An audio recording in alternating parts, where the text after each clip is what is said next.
ನಾವು ಯಾವ ಬಿಸ್ನೆಸ್ ಮಾಡ್ತೀವಿ ಎಲ್ಲಾ ಬಿಸ್ನೆಸ್ ದೊಡ್ಡದೇ ನಮ್ಗೆ. ಆಮೇಲೆ ಅವರು ಅದೊಂದರಲ್ಲೇ ಇದಾರ, ಎಲ್ಲಾ ಇಂಡಸ್ಟ್ರಿಯಲ್ಲೂ ಇದ್ದಾರೆ. ನಾವು ಕೂಡ ಅಷ್ಟೇ. ಏನಕ್ಕೆ ಇನ್ನೊಂದು 10 ವರ್ಷ ಆದ್ಮೇಲೆ ಈ ಕಂಪ್ನಿ ಕೂಡ ರಿಲಯನ್ಸ್ ಗಿಂತ ದೊಡ್ಡದಾಗಿ ಬೆಳೆಯಲ್ಲ ಅಂತ ಅನ್ಕೊಂಡಿದ್ದೀರಾ?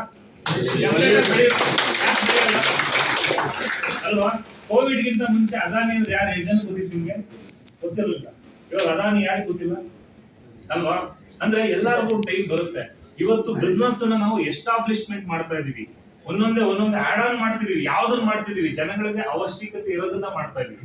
ಗ್ರಾಸರೀಸ್ ನೀಡ್ ಇದೆ, ಫ್ಯಾಷನ್ ನೀಡ್ ಇದೆ, ಮೆಡಿಸಿನ್ ನೀಡ್ ಇದೆ, ಎಂಟರ್ಟೈನ್ಮೆಂಟ್ ಅದು ಕೂಡ ನೀಡ್ ಇದೆ.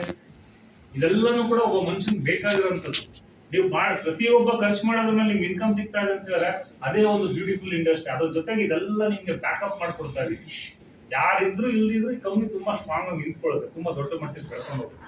ಹಾಗಾಗಿ ಇನ್ನ ಮುಂದಕ್ಕೆ ಸಾಕಷ್ಟು ಹೊಸ ಡೆವಲಪ್ಮೆಂಟ್ಗಳು, ಆಡ್ ಆನ್